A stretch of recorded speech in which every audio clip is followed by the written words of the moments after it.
नमस्कार, आपका स्वागत है हमारे खास कार्यक्रम हरियाणा डायरी में। इस कार्यक्रम का एक ही उद्देश्य है कि आप तक हरियाणा के हर उस विकास की जानकारी पहुंचाई जाए जो मुख्यमंत्री मनोहर लाल के नेतृत्व में लगातार किया जा रहा है। तो बने रहिए हमारे साथ और देखते रहिए हमारा खास कार्यक्रम हरियाणा डायरी।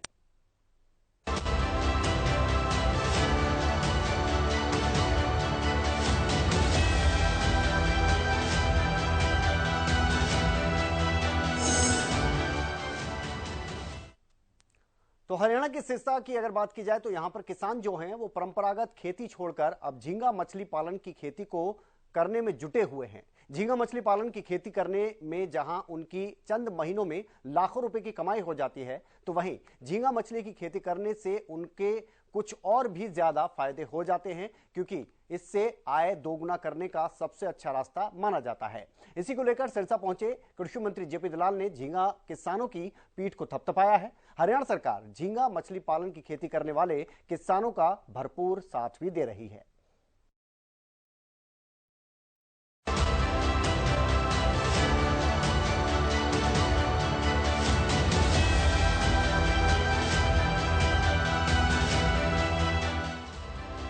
हरियाणा की मनोहर सरकार लगातार प्रदेश में किसानों के उत्थान के लिए प्रयासरत है और किसानों के हित में नई स्कीम और नीतियां बनाकर सरकार किसानों की आय दोगुना करने के लिए बड़े फैसले ले रही है और समय समय पर किसानों को प्रोत्साहन करने से भी पीछे नहीं हट रही। इसी कड़ी में सिरसा पहुंचे कृषि मंत्री जेपी दलाल ने झींगा किसानों की पीठ थपथपाई। दरअसल सिरसा जिले में 400 से ज्यादा किसानों ने झींगा मछली पालन का काम शुरू किया था। इसमें आज 90% किसान झींगा मछली पालन से लाखों रुपए कमा रहे हैं। झींगा किसानों को आज हरियाणा की मनोहर सरकार लगातार आगे बढ़ा रही है।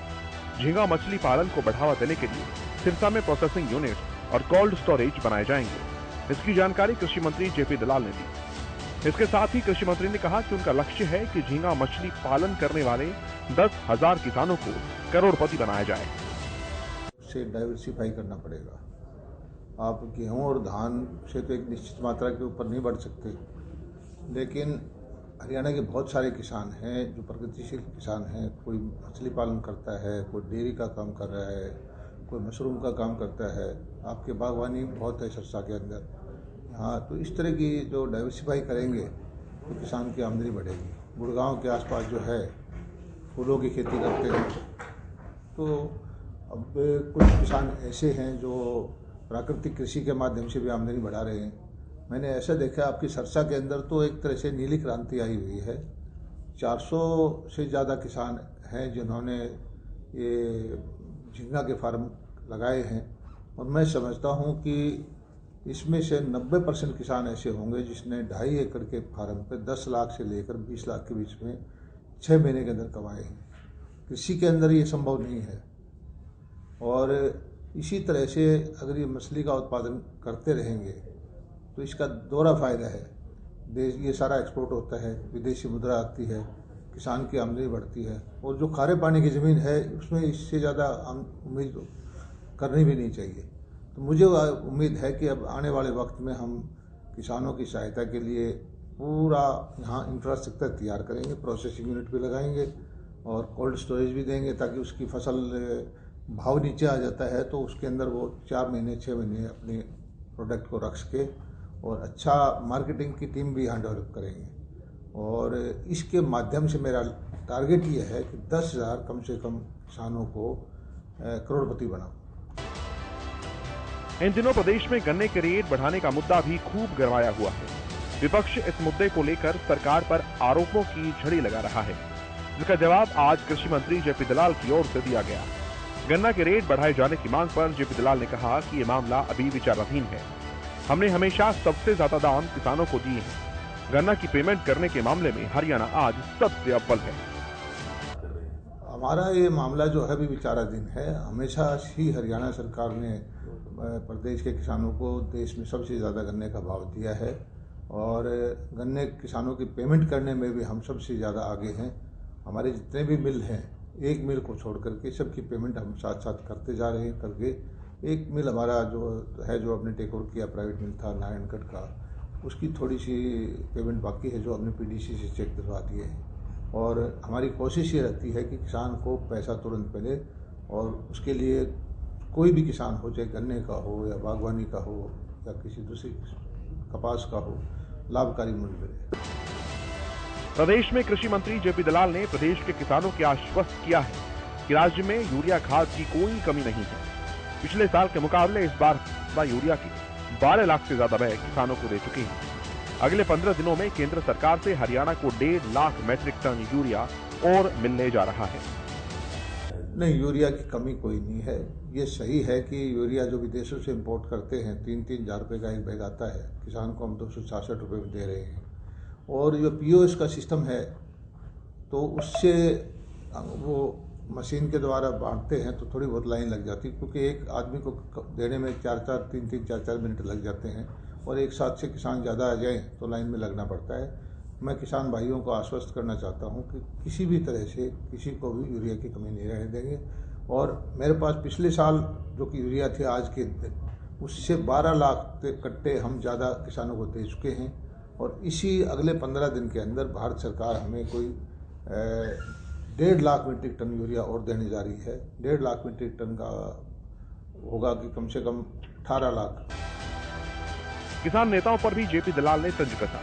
कहा कि आज प्रदेश में किसान तो संतुष्ट है, लेकिन किसान नेता संतुष्ट नहीं है। इस मुद्दे पर शुरू से बोलता आया कि कुछ लोग हैं जो किसानों के नेता होने का अपने आप को डिक्लेयर कर रखा है, और ये वही लोग थे जिन्होंने हमारे रास्ते जाम किए, हमारे बॉर्डर जाम किए, हरियाणा की प्रगति में बात आई और बहादुरगढ़ और इधर कुंडली के बॉर्डर पर बैठे रहे।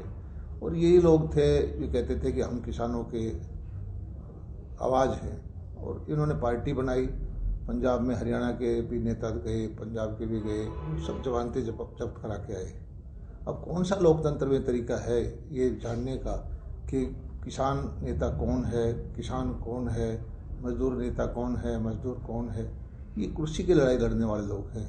आम किसान संतुष्ट है। आप देखिए कि ऑल टाइम हाई भाव 6,500 रुपये से ज़्यादा ये भाव मिल रहा है इसका। धान का जो बासमती है, जो सेमी बासमती है, उसका 4,500 रुपये है। कपास का भाव 10,000 रुपये से ज़्यादा है। सरसों का भाव 6-7 हज़ार रुपये है। सब फसलों के भाव अच्छे मिल रहे हैं। आपकी सरसा जिले से देखिए कि जो फसल बीमा योजना के माध्यम से कितना पैसा आपको मिला है। मेरे पास डाटा लेके नहीं आया, लेकिन मुझे पता है हरियाणा में सबसे ज़्यादा पैसा सरसा के किसानों को आपने दिलवाया है। किसान संतुष्ट है, लेकिन किसान नेता संतुष्ट नहीं। आपको बताएं कि जेपी दलाल सिरसा में जिला कष्ट निवारण समिति की बैठक में पहुंचे थे। इस दौरान कृषि मंत्री जेपी दलाल एक्शन मोड में दिखाई दिए। कैबिनेट मंत्री जेपी दलाल ने एलनाबाद के डीएसपी को फटकार लगाई और नगर परिषद के कार्यकारी अधिकारी से लिखित में जवाब मांगा। हरियाणा की मनोहर सरकार के मंत्री लगातार आम जनता के बीच जा रहे हैं, उनकी समस्याओं को सुन रहे हैं और लापरवाह अधिकारियों के खिलाफ एक्शन लेने में नहीं हिचक रहे हैं। तभी तो आज प्रदेश का हर वर्ग मनोहर सरकार से काफी खुश दिखाई दे रहा है, चाहे किसानों से लेकर व्यापारी हो या फिर युवा से लेकर बुजुर्ग। सभी लोकप्रिय मुख्यमंत्री मनोहर लाल की नीतियों को आज सराहते हैं और खुश नजर आते हैं।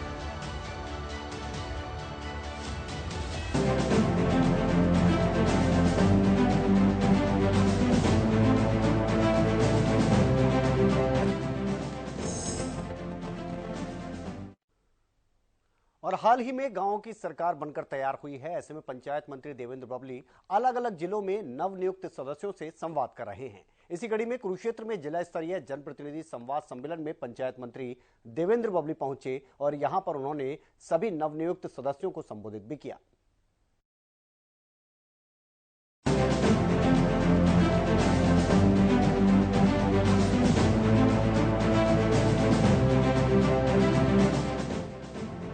कुरुक्षेत्र में जिला स्तरीय जनप्रतिनिधि संवाद सम्मेलन में पहुंचे पंचायत मंत्री देवेंद्र बबली ने कहा कि शहरों की तर्ज पर गांव में भी कूड़ा प्रबंधन होगा। उन्होंने पूरे प्रदेश में ई लाइब्रेरी बनाने की बात के साथ चुने हुए प्रतिनिधियों से कहा कि सफाई के लिए प्रतिदिन 2 घंटे श्रमदान करवाना सुनिश्चित करें। जन अपनी योजना के तहत हर गाँव में जहाँ बिजलियां पहुंची भी नहीं हुई थी या पहुंची हुई थी तो 4-5 घंटे चलती थी, अब साथियों वो बिजली 16-18 जहाँ लाइन लॉस है वहाँ थोड़ी सी दिक्कत है, लाइन लॉस नहीं है तो वहाँ 24-24 घंटे सरकार बिजली देने का काम करने में लगेगी। ये गांव को विकास की तरफ बढ़ाने के योजनाएं थी। इसी प्रकार शिक्षा के क्षेत्र में अभी आपने हरियाणा सरकार ने पिछले दिनों स्कूलों के लिए बजट सैंक्शन किए हैं सर। इसी प्रकार जो आज गाँव का विकास सिर्फ गली नाली तक सीमित न रहे कि गाँव में गली बढ़ गई, नाली बढ़ गई। सरपंच अपने गांव का मुखिया है, वो एक छोटी पंचायत जो बड़ी एक छोटी सरकार जिसको हम कहते हैं, उसके पास सारे वो अधिकार है जो अपने गांव में हर वो मूलभूत सुविधाएं अपने गांव तक लेकर आ सकते। और जो सरकार ने योजनाएं परियोजनाएं बनाई हैं, उन योजनाओं परियोजनाओं का लाभ हमारे ग्रामीण क्षेत्र के हमारे हर गली में आखिरी छोर पर बैठे परिवार तक हम पहुंचाने का काम करें। साथियों, जो योजनाएं परियोजनाएं मैं आपसे आज उनकी चर्चा करने के लिए आपके बीच में आया। सबसे पहले जब हमारे देश के प्रधानमंत्री नरेंद्र मोदी जी ने देश का नेतृत्व संभाला तो उन्होंने एक स्वच्छ भारत मिशन टास्क फोर्स भी बनाई। हमारे प्रदेश में बनी हुई स्वच्छ भारत मिशन का जो उनका एक सपना था, पूरे देश में उसमें प्राथमिकता में काम करते हुए शौच मुक्त भारत और शौच मुक्त हरियाणा को हमारी सरकार ने बनाने का काम किया। साथ हर गांव में अब टॉयलेट देकर कि खुले में शौच ना हो, एक बहुत बड़ा मैं ये कहूंगा कार्य इस सरकार ने करने का काम किया। अब हमें उसको और आगे की तरफ बढ़ाना है। साथ सबसे पहले मैं आपसे आज एक उम्मीद लेकर आपके बीच में आया हूं, आपसे रिक्वेस्ट करने आया हूं, और आपको जो सरकार की योजनाएं हैं अधिकारियों के साथ जुड़कर उनका सहयोग लेते हुए, उनका सहयोग देते हुए जो योजनाएं हैं उनको धरातल पर ले जाने के लिए एक कड़ी का काम अधिकारी करेंगे सरकार, और हमारे जो छोटी पंचायतें चुनी है उसको आगे बढ़ाते हुए अगर हम 2 घंटे हफ्ते में श्रमदान करते हैं, जो हमारा स्वच्छ भारत मिशन जो टास्क फोर्स बनाई हुई है उनका भी एक अभियान चला हुआ है, उन साथियों का भी एक अभियान चलाया हुआ है। 2 घंटे हफ्ते में अगर हम हमारे गांव के जो हमारे गांव की संपत्ति है उसको सफाई का अभियान चलाने का काम हफ्ते के अंदर 2 घंटे देकर शुरुआत उसकी करते हैं तो साल में 100 घंटे होते हैं। साथ गांव के अंदर जो हालात हैं सफाई को लेकर उनमें काफी सुधार की जरूरत है। प्रोग्रामों में हर जगह मांग ये उठती है जी पर कैपिटा जो सफाई कर्मचारी है वो कम है। मैं भी इस बात को मानता हूं कि जिस ढंग से आबादी गांव में है उस ढंग से वो सफाई कर्मचारी वाकई में कम है, लेकिन सरकार की योजनाओं का लाभ देने के साथ साथ आम नागरिक के नाते, चुने प्रतिनिधि के नाते हमारी भी कुछ ड्यूटियां बनती हैं। साथ हमारे गांव के प्रति, हमारे प्रदेश और इस राष्ट्र के प्रति अगर सुनी हुई पंचायतें जितने भी हम सदस्य हैं और हमारी जो सोशल संस्थाएं हैं प्लस में जो आम नागरिक हैं उनके अंदर एक जागरूकता लेकर आते हैं और 2 घंटे अगर हम हमारे गांव की सफाई अभियान में खुद जुड़ते हैं तो इसमें एक बहुत बड़ा बदलाव आने वाले समय में गांव में सफाई अभियान को लेकर आएगा। पंचायत मंत्री देवेंद्र बबली ने नए जनप्रतिनिधियों से संवाद करते हुए कहा कि गांव में कूड़ा प्रबंधन निस्तारण के लिए 3 जिलों में पायलट प्रोजेक्ट शुरू किया गया है और जल्द ही खंड स्तर पर टेंडर कर दिए जाएंगे, यानी शहरों की तर्ज पर गांव में भी कूड़ा निस्तारण प्रबंधन योजना लागू की जाएगी। उन्होंने कहा कि लोगों की सहमति से 3000 जर्जर ग्रामीण चौपालों को ई लाइब्रेरी बनाया जाएगा। 1200 जगहों के टेंडर हो चुके हैं और पूरे प्रदेश की 6200 पंचायतों में लाइब्रेरी स्थापित की जाएंगी। उन्होंने जनप्रतिनिधियों से आह्वान किया कि सफाई व्यवस्था गांव में दुरुस्त नहीं है, इसे सही कराने के लिए 2 घंटे श्रमदान करना व करवाना सुनिश्चित करें। सबसे पहले मैंने आदेश जारी किए हमारे विभाग के अधिकारियों से कि पूरे हरियाणा का रोड मैप के साथ हर गांव का एक ब्लूप्रिंट तैयार किया जाए। उससे हमें हमारे ग्रामवासियों को, चुनी पंचायतों को, सरपंच साहब को और पंचों को यह पता होगा कि मेरे गांव में मेरी प्रॉपर्टी मेरे गांव की क्या क्या है। ये मेरी पौंड की जगह है, इसमें मुझे मेरा जोहड़ खोद कर रखना है। ये मेरे स्कूल का एरिया है, ये मेरा वाटर बक्स है, ये मेरा और उसको लगा हुआ है छोटा वहां, ये मेरा खेल का ग्राउंड अगर सरकार ने बनाया, ये मेरा ग्राम सचिवालय है। और जो मेरी एग्रीकल्चर लैंड है, मेरे गांव की इनकम क्या है, जो अदर्स लैंड है जिसमें मैंने और डेवलपमेंट लेकर आनी है, उसका मैं क्या कैसे डिजाइन करूं। क्योंकि जब तक आपके पास, जब हम कोई घर बनाते हैं तो उस घर का पहले हमें जमीन, भाई 500 गज का प्लॉट है, 1000 गज का प्लॉट है, फिर आप आर्किटेक्ट के पास जाकर उसका नक्शा तैयार करवाते हैं। इसी प्रकार इस ब्लूप्रिंट के सामने सरपंच के पास पहुंचने के बाद अधिकारियों और सरपंच की तालमेल के साथ सरपंच अपने पूरे गांव की डेवलपमेंट को डिजाइन कर पाएगा। उसको यह पता होगा कि मुझे यहाँ मेरे गांव में ग्राम सचिवालय नहीं है, मुझे ग्राम सचिवालय बनाना है। वो प्रस्ताव देगा तो हम उसके ग्राम सचिवालय को बनवाने का काम करें। उसका अगर कहीं वेस्ट वाटर मैनेजमेंट में दिक्कत है, पानी का भराव है, वो अपना प्रस्ताव करके दे, हम उसको दुरुस्त करने का काम करेंगे। इसी प्रकार अगर स्कूल के अंदर कहीं काम की जरूरत, आप ये ना समझे कि ये मेरी ड्यूटी नहीं है, ये शिक्षा विभाग देखेगा। सरपंच गांव का मुख्यमंत्री है। हर काम जो आपकी पंचायत बनी, आपके पंच और सरपंच अपने अपने वार्ड और पूरे गांव में आपकी हर सुविधा, चाहे वो पीने के पानी के लेकर हो, बिजली के लेकर हो, शिक्षा के क्षेत्र में हो, चिकित्सा के पीएससी सेंटर की बात हो, पशु अस्पताल की बात हो, आपके जो रोड मार्केटिंग बोर्ड के अंदर आते हो उनकी बात हो, कोई पीडब्ल्यूडी के अंदर आता है उसकी बात हो, वो सारी की सारी जिम्मेवारियां हमारी चुनी हुई पंचायतें, हमारे सरपंच साहबान की बढ़ती है। साथियों, जब अपने ब्लूप्रिंट बनाने के आदेश दिए, पूरे हरियाणा प्रदेश में हमारी बिल्डिंगें जर्जर होने लग रही हैं। अपने गांव में भी देखा होगा, मान लीजिए किसी ने कोई आएगा उफड़ा करके, विधायक जी, मंत्री जी या कोई भी, कि फलाने समाज की जी हमारी ये बीसी या जर्नल या ऐसी चौपाल है। अगर समाज उसका सदुपयोग नहीं कर रहा है, और मैंने जब मैं गांव के अंदर गया तो मैंने बहुत सी जगह देखा, मेरे खुद के हल्के में देखा कि बहुत सी बिल्डिंगें जर्जर होने लग रही है। मेरे दिमाग में एक सुझाव आया, माननीय मुख्यमंत्री से मैंने चर्चा की, मगर जितनी हमारी पुरानी बिल्डिंगें हैं मैंने उसका डाटा इकट्ठा करवाया विभाग को कहकर।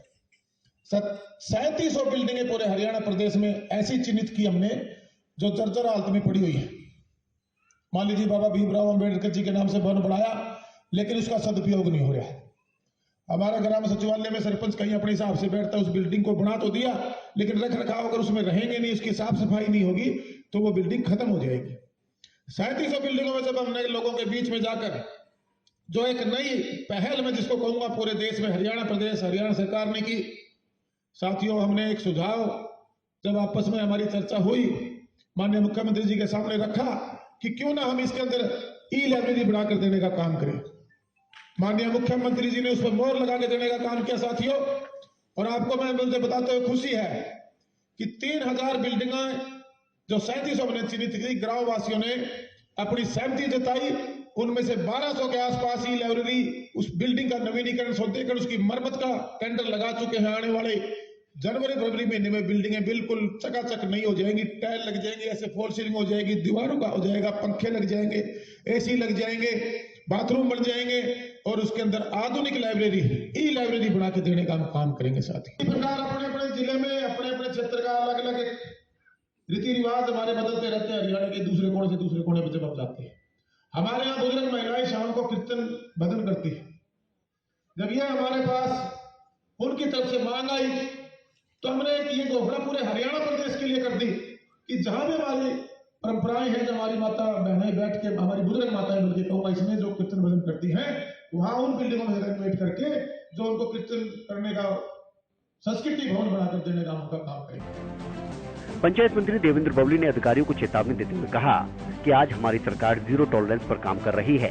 जो लोग भ्रष्टाचार पर काम कर रहे हैं, उन पर सरकार कड़े फैसले ले रही है। जिन जिलों में भ्रष्टाचार की शिकायत आ रही है, उन्हें बख्शा नहीं जाएगा। जनता का पैसा जनता के लिए है और जनता के हित में लगेगा, उस पर सरकार सख्ती से निपट रही है, और अगर ऐसा कोई करेगा तो सरकार कड़ाई से काम लेगी। देखिए, ये हमारा प्रोग्राम जो जनप्रतिनिधि सम्मेलन और संवाद की लोगों से फीडबैक लेके, और उस प्रोग्राम के आयोजन में आज मैं इस कुरुक्षेत्र जिले के प्रोग्राम में पहुंचा हूं, और मैं सभी हमारे चुने प्रतिनिधियों को बधाई देना चाहूँगा। और जो सरकार की योजनाएं परियोजनाएं हैं, जीरो टॉलरेंस पे सरकार की जो नीति है उसको धरातल तक जाने के लिए जो हमारी सबसे छोटी इकाई पंचायतें बनकर आई हैं, उनसे हमने अनुरोध किया है कि वो अपने पदों पर जो सब ग्रहण समारोह गांव वाइज सरकार ने करवाने का एक अनोखी पहल की, और ये भी मैं अनोखी पहल कहूँगा कि मंत्री खुद जिलावार आकर हमारे चुने प्रतिनिधियों के सुझाव और उनकी जो डिमांड्स हैं उनको सुन रहे हैं। तो उस पर हम एक टीम के रूप में अधिकारियों के साथ मिलकर उनका सहयोग लेते हुए देखते हुए जो योजनाएं परियोजना है उनको धरातल पर भेजने का काम करें, और ये सुनिश्चित करें कि वो काम गुणवत्ता के साथ टाइम बंद तरीके से जो पैसा सरकार ने डेवलपमेंट कर दिया है वो लगाने में सरकार की जो नीति है उस पर पूर्ण रूप से हम सारे ईमानदार से काम में लगे हैं। बतौर मुझे मिनिस्टर जिम्मेदारी मिली उससे पहले मेरे पास उदाहरण के तौर पे 1000 एप्लीकेशन है, 800 शिकायतों की एप्लीकेशन थी, ग्राम सचिव की शिकायत थी, एबीपीओ की थी, हमारे और अधिकारियों को मैं ब्लॉक लेवल या जिला लेवल पर उनसे उसके अंदर करप्शन के चार्जेस हैं जी, इसने पैसा खा लिया, ऐसी सरपंचों के खिलाफ वो शिकायत है। लेकिन वो पुराने समय में जो लोगों ने सरकारी पैसे का दुरुपयोग किया था उस पर हमने कड़ी कानूनी कार्रवाई आदेश दिए, आपने देखा भी होगा, तो उस पर हमने कार्रवाई करने का काम किया। अब जो सरकार जीरो टॉलरेंस पर जो ई टेंडरिंग के माध्यम से जिसमें पैसे का दुरुपयोग ना हो सके, हम इसको लेकर आए। अब इसमें जो मैंने चेतावनी इसलिए दी कि कई जगह जिलों में गया तो वहाँ एक दो इक्का दुक्का वो मुझे पता है वो किस लोगों के प्लांट के वो लोग थे कि ये इसको मैनुअल कीजिए। मैनुअल का मतलब आप उनको करप्शन करने की छूट देना, उनको खुली लूट मचाने की छूट वो सरकार बिल्कुल बर्दाश्त नहीं करेगी। जनता का पैसा जनता के लिए है, जनता की डेवलपमेंट के लिए है, उस पर हमने सख्ती से निपटने का सरकार ने मन बनाया है। और उसमें अगर कोई आदमी आने वाले समय देख पाएगा उस पर कड़ी कानूनी कार्रवाई होगी। और ये जो पैसा है 90-95% हमारी पढ़ी लिखी युवा पंचायत है, इनमें एक जोश है, ये काम करना चाहते हैं और एक अच्छी डेवलपमेंट देके अपना नाम कमाना चाहते हैं। तो ऐसे लोगों की एक अच्छी टीम खड़ी होगी और जो योजनाएं परियोजनाएं हम सरकार की हैं, योजनाओं जो हम बना कर दे रहे हैं, अकेला गली या नाली बना देने से संपूर्ण विकास में नहीं मानता कि गाँव का होगा। जो शहरीकरण की हम बात करते हैं, जो मूलभूत सुविधाएं हैं, चाहे उसको 24 घंटे में स्वच्छ पानी देना हो, 24 घंटे बिजली देनी हो, उसके अंदर रोडों की मैपिंग हो, उसके अंदर आप शिक्षा के क्षेत्र में हमने इंप्रूव करना हो, जैसे ई लाइब्रेरी एक बहुत बड़ा फैसला हरियाणा सरकार ने दिया। इसी प्रकार हमारे जो खेलों को लेकर हमारे स्टेडियमों को ठीक करना हो, हमारे जो हम कम्युनिटी सेंटर बनाकर उसमें बड़े एक किस्म से मिनी सेक्रेट छोटे मिनी अपने उसको खेलने के लिए उसके अंदर व्यवस्था करके घूमने के पार्क के रूप में स्टेबलाइजेशन करा और हमारी जो फिरनियाँ हैं उन पर स्ट्रीट लाइट लगा के भी कैमरा जो शहर वाली सुविधाएं गाँव तक, जो शहर की सुविधाएं हैं वो जब तक गाँव में जाकर इम्प्लीमेंट नहीं होगी तो शहरीकरण की जो हम बात करते हैं ये बेमायने होगी। और इसको मायने में लेके आने के लिए हमें इन चीज़ों को इम्प्लीमेंट करना होगा। और उसमें जो पढ़े लिखे हमारी पंचायतें बन कर रहे हैं, लायक सरपंच हैं, मैं ये महसूस कर सकता हूँ और इस योग्य भी हैं कि वो अपने अपने गाँव में इनको इम्प्लीमेंट कराएं। देवेंद्र बबली ने अधिकारियों से हर गांव का ब्लूप्रिंट तैयार करने को कहा और सरपंचों के अलावा गांव के जनप्रतिनिधियों को देने के लिए कहा। साथ ही नवनियुक्त सरपंचों से अपील करते हुए उन्होंने कहा कि सरपंच गांव का मुख्यमंत्री होता है और पूरे गांव के समग्र विकास की जिम्मेदारी सरपंच की ही होती है।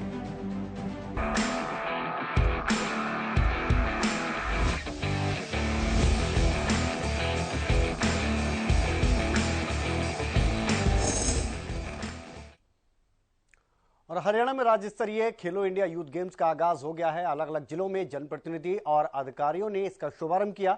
गुरुग्राम में केंद्रीय राज्य मंत्री राव इंद्रजीत सिंह ने तो फरीदाबाद में कैबिनेट मंत्री मूलचंद शर्मा ने इसकी शुरुआत की और खिलाड़ियों को अच्छे प्रदर्शन करने के लिए शुभकामनाएं भी दी।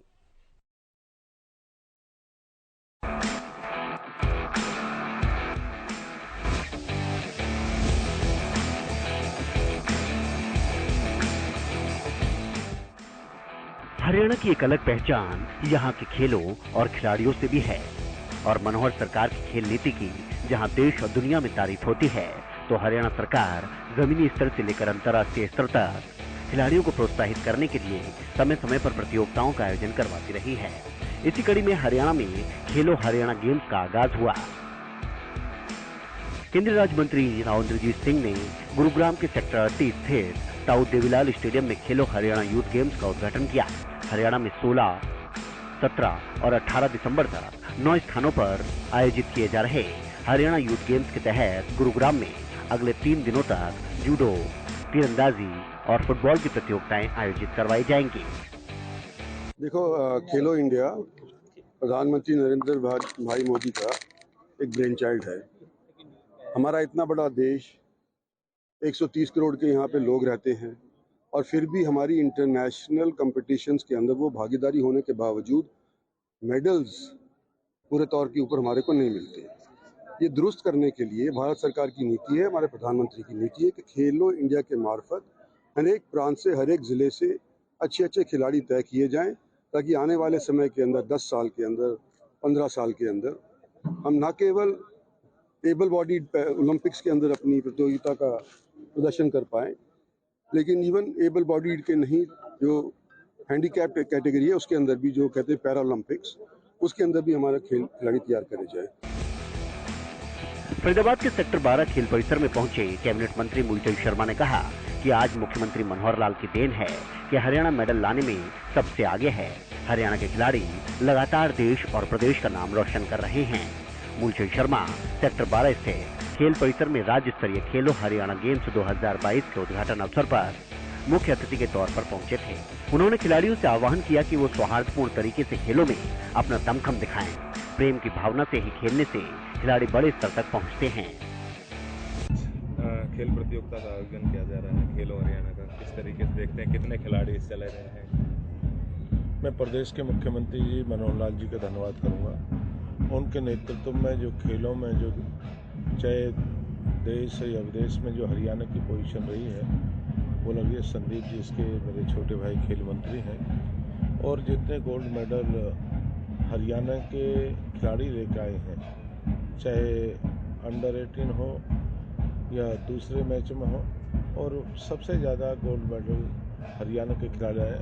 और हरियाणा के मैं उन जो भी बच्चे उनको भी बधाई दूंगा कि उन्होंने बढ़ चढ़ के भाग लिया। हरियाणा प्रदेश जो खेल नीति है ये उसका परिणाम है, और मुख्यमंत्री ने खेल हरियाणा की जो नीति है उसको पूरा बढ़ावा दिया है। वहीं अंबाला के वॉर हीरो स्टेडियम में राज्य स्तरीय खेलो हरियाणा प्रतियोगिता का शुभारंभ हुआ। इस मौके पर अंबाला मंडल कमिश्नर रेणु फुलिया मौजूद रहे। उन्होंने बताया कि अंबाला में जिम्नास्टिक और तैराकी प्रतियोगिताएं होंगी, जिसके बढ़िया बंदोबस्त किए गए हैं। उन्होंने बताया कि इन खेलों में प्रदेश भर के 1200 बच्चे हिस्सा लेंगे। अंबाला में जिम्नास्टिक व तैराकी की प्रतियोगिताएं होंगी।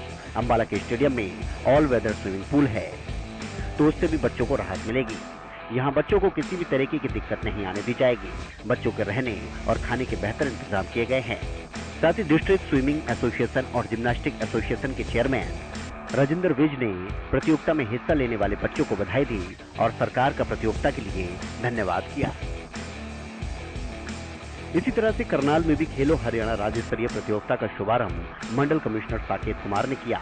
करनाल के स्टेडियम में 4 खेलों एथलेटिक्स, बैडमिंटन, रोइंग और फेंसिंग की प्रतियोगिताएं आयोजित हो रही हैं।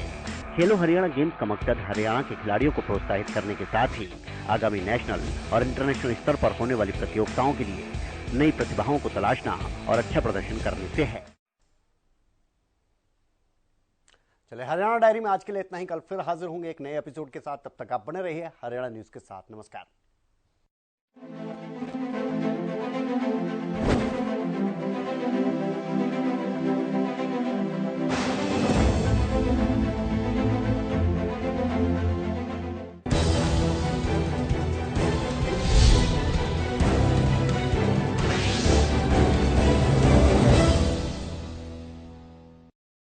किसान भाइयों, गेहूं की बेहतर